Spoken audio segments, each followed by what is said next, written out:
Sa araw na ito ay sasamahan ko muna ang aking husband sa kanyang part-time job. So, kailangan munang i-prepare lahat ang mga kakailanganin bago magsimula.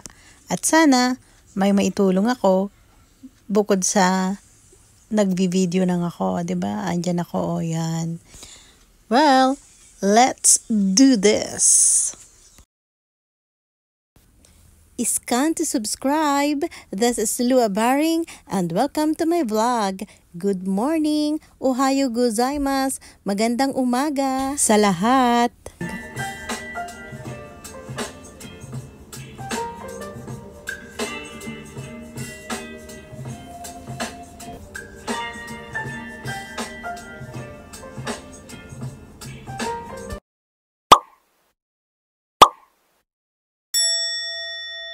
Hey guys, this is Lua Baring and welcome to my vlog.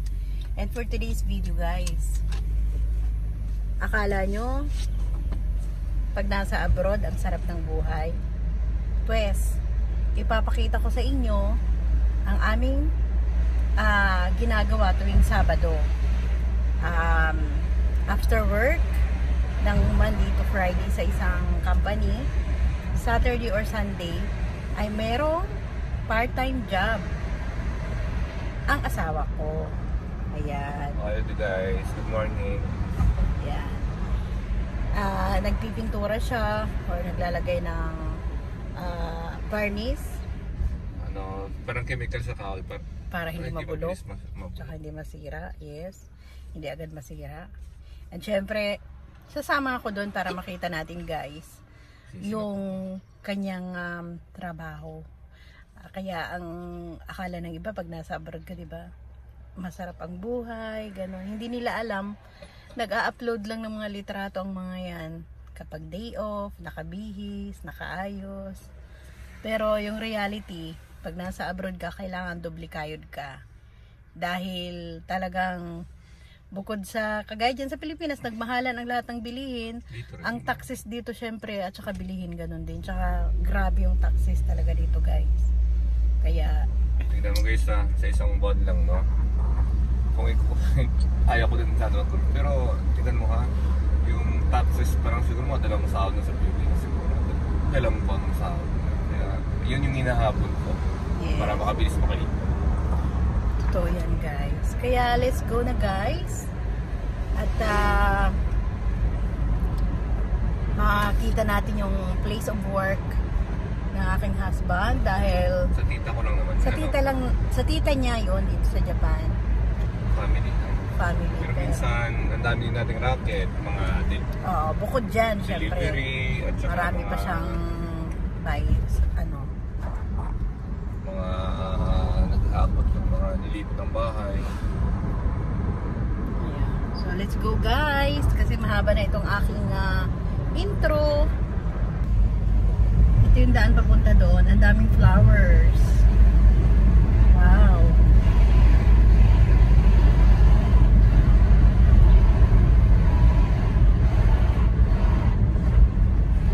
Mamaya pagdating doon, ipakita ko sa inyo yung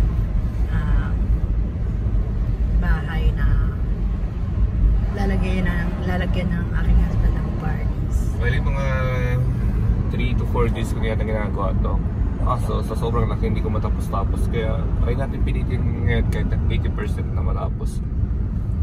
Talagang tatapusin niya yan guys. Dahil pag hindi, tutulungan ko talaga siya. Dito tayo ngayon sa Kizarazu. Dulo ng Kizarazu.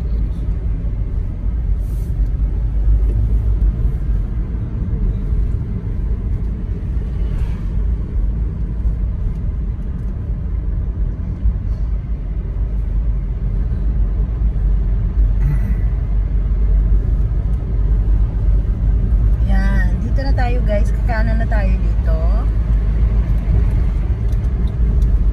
Yan.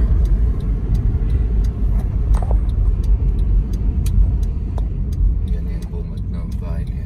Yan yung bahay niya. Yan guys, ang bahay. Yan.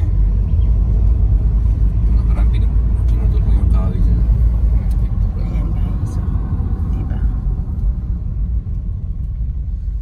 Papasok mo na dito. So guys, andito na nga kami sa bahay ng tita ng asawa ko. Wow. Hybrid na Crown ang kanyang kotse. Kami naman andun yung kotse namin.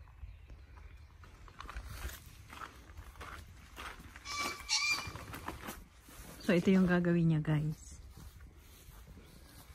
Ano to eh, parking lot and parang bodega. Okay ba? Dahil ang mga material si Tito dati. Kasi yung Tito ko dati guys, ano siya guys? Parang may business siya. Kaya lahat nito mga materials niya. Wala nga Tito, may trabaho.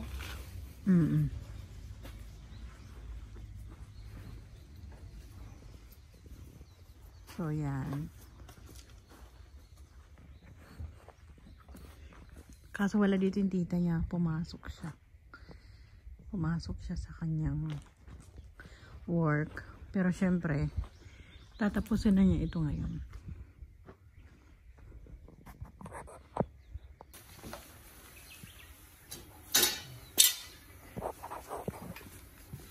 Yan lang ang kailangang materialis. Wala na. Dati yung trabaho ko iba dati. Diba? Grabe pala, no?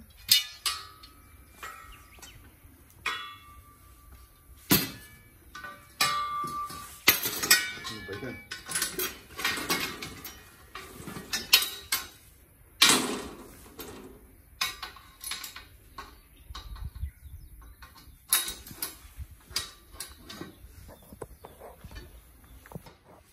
Yan, na-assemble na guys. Kita may lahat pa po dito.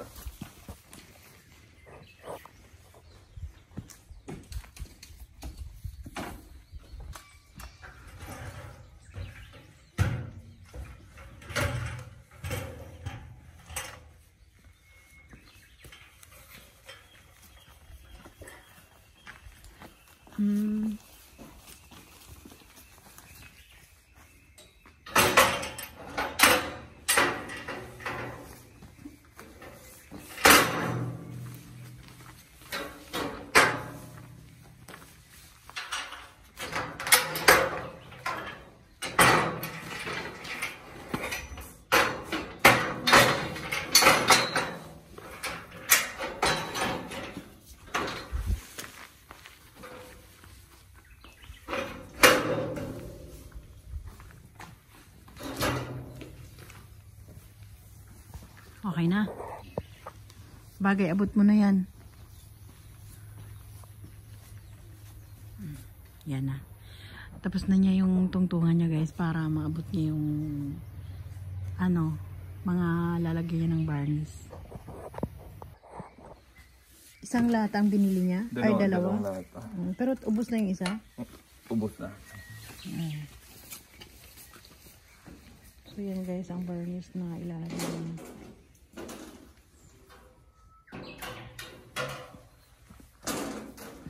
Pero ito dito tapos na to. Ito tapos na to, yan na lang oh. Yung dyan oh, sa kulay puti. Ay oo, halata. Halata na hindi nalagyan.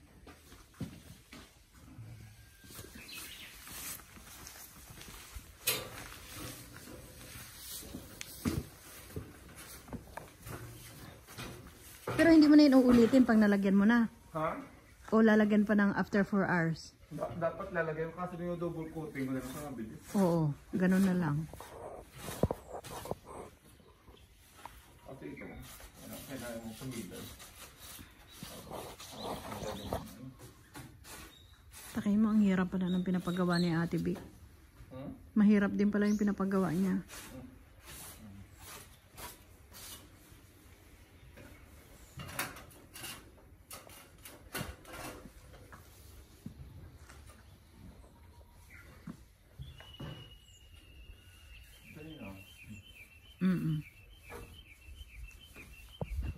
Yan pala eh, kaya mo yan. Basta habaan mo lang agad yung bigwas ng kamay mo. Kasi hindi ko lang kaya kasi yung amoy. Kaya nagpapahintuin ko ako minsan. Pag ganyan na hindi mo kaya yung amoy, mag-inom ka nung nilagay niya doon na refreshment na. Minsan hindi ako makatulog kasi parang lakas talaga sa...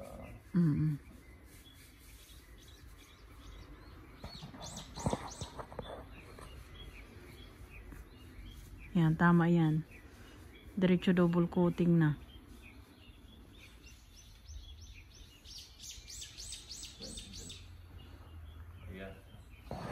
Kaso pagdating doon, paano yun? May mga nakaharang na mga gamit. Siguro dito lang muna nakain ko dito. Basta saksakan na yung siguro dyan.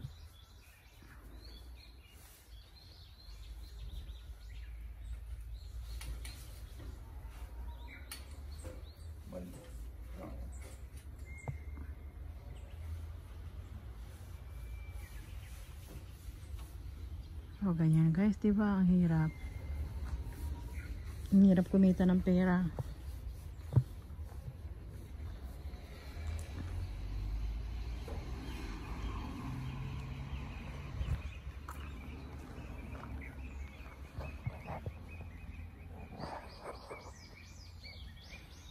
Hanggang doon yung property ni Ate Vic. Ang dami niyang flowers dito. Tingnan natin guys yung mga flowers niya.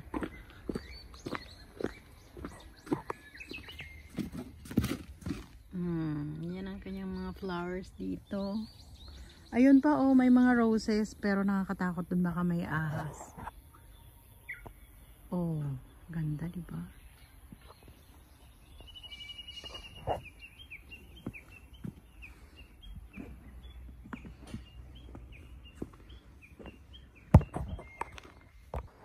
So, andyan nga yung asawa ko.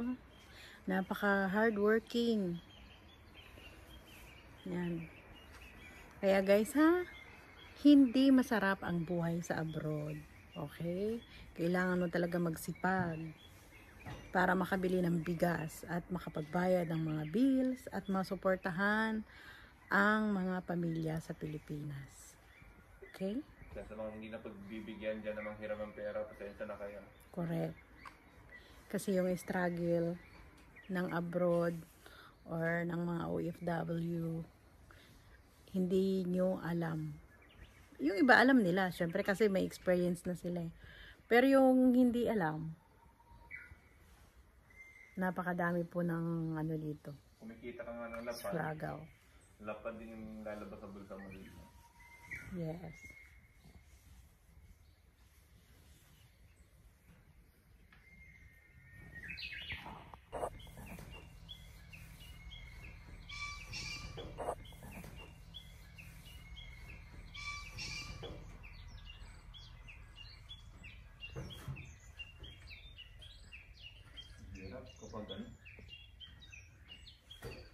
Kapag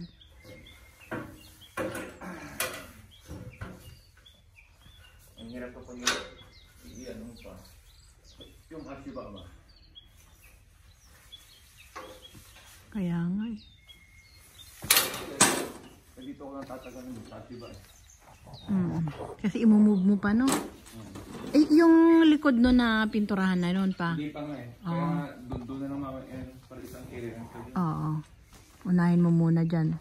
Jumba ko na dito. Oo. Anyway guys, magpapasundo lang ako sa aking daughter dito dahil kukuha ako ng materyales kasi kulang ang materyales para tapusin ito ngayon sa araw na to. Dahil talagang madami pa ang kailangan lagyan ng varnish. So, wait lang guys at babalik ako dito mamaya-maya.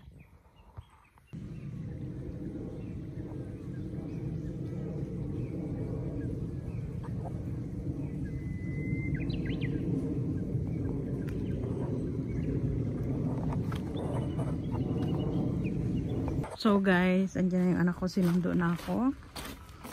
At babalik na lang ako mamaya dito. Tutulong or ano, baka maghatid ng pagkain. Nakakatakot mga bubuyog dito.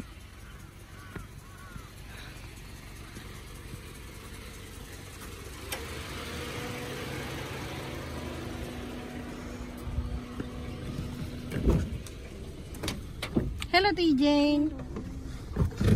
Ay, naku po. Nakita mo si Tito mo, ayun no? Ano yan? Lahat yan? Kaya matrabaho talaga. Let's go! Hatiran ko muna ng pagkain yung aking husband dahil wala siyang pagkain doon, guys. Ayan. Meron siyang adobo, pork adobo. Yung favorite niya na ulam. At saka merong sunny side up eggs. Ayan. So, ihatid na natin sa kanya to. So guys, ito na. Bumalik na nga ako para hatiran ng pagkain ng aking husband. Sana magustuhan niya yung aking prepare na food para sa kanyang lunch for today's video. Ayan. Hi guys! Ano ko sa'yo? Kumain ka naman? Hindi pa, pero ito bibila ko lang. Hindi sa'yo lang yan. Ang dami-dami naman ito. Okay lang. Grabe, Masarap guys. naman. Ang dami ng adobo mo. Natakpan lang yun, pero madami yung adobo mo. Pili kayo. Ito pula sa'yo. Yan. Ma, kain tayo dalawa, ma. Pati tayo nito. Ang dami nito. So, hindi pa. Okay lang ako. Kasi busog pa ako dun sa kinain ko kanina. Hindi ko maubos to. Ang dami. Nagustuhan mo? Hindi. Kainin mo lang. Akala mo lang marami yan. Baka kasi masayang ba? Grabe, ang bigat nito. Hindi ako Hi guys. Sige, ilagay mo dyan. Ang dami guys. Grabe na itong asa ko. Napaka-supportive man to. Siyempre. Busog pa sana ako. Kaunti lang ilagay mo pa. Dito ako? Dapat dyan ako kasi kaunti lang kakainin ko. Huwag mong damihan ng kanin kasi busog pa ako pa. Talaga ang daming kinain ko kanina. Dito lang ako kakain, no? Kung busog ka, mamaya ka na kumain. Sige, gano'n na lang. Guys, kain tayo guys. Adobo. Nagustuhan niya yung aking prepare na lunch para sa kanya. Dapat ganyan kayo guys, magmahal ng asawa ha. Huwag yung pababayaan sa pagkain. Ay gato mama. Tatakimasu. Thank you Lord for this food of words. Amen. Tapos bagong luto din yung itlog. Diba? Kabili lang ko rin siya ng mga inumin. Diba? Na-touch ka? Naman. Tatakimasu. Na-touch siya. Hindi effort pa sumama. Kahit itlog lang okay na. Hindi okay lang. Marami pa may adobo kasi. Saigo na yan, yung adobo. At syempre guys, tumulong na din ako para mapabilis ang trabaho, 'di ba? Ganyan dapat tayong mga wifey. Supportive tayo palagi sa ating husband. Please follow me on Instagram, TikTok, and Facebook. If you are new in this channel, please don't forget to subscribe so that you are updated to our next videos. To those who wish to get a shout out from our video, please comment down below.